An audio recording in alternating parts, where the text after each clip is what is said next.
Abasaserdoti, abasista, abakristo n'abanyadiini bonna nibakiyongera kushabira muri Sofire Paulo Kamuza Bakyenga omu Kereziya ya Nyamitanga Cathedral okusya obwaraziikwa ha Sande.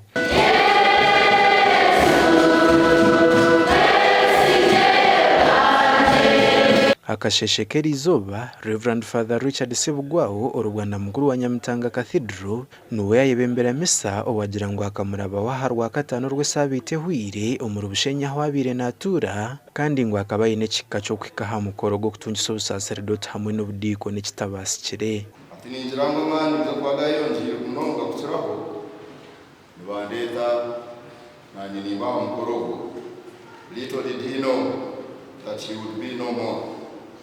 Man proposes, God disposes.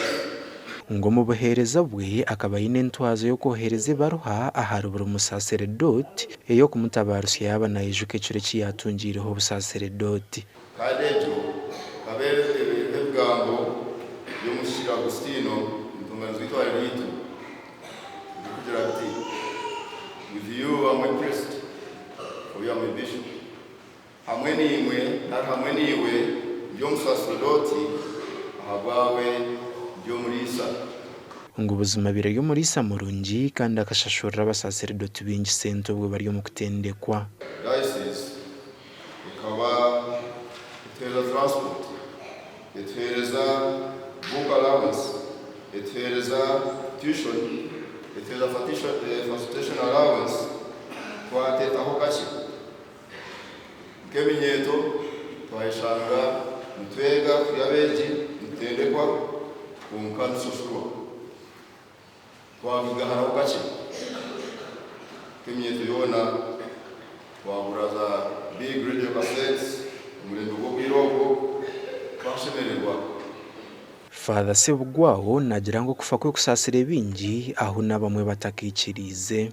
Nyenchakatwe natwo kwikiriza bamara kwashira umubiri gwe umwanya wo akanyangure tukunda kwikiriza twareba kandi twakwata esikuza kumisingamu akatwereze ntandukwa itwe nk'abashomesa abakazi kugira ngo tubase kwebisaho kandi tubase no kutwara ubutumwa.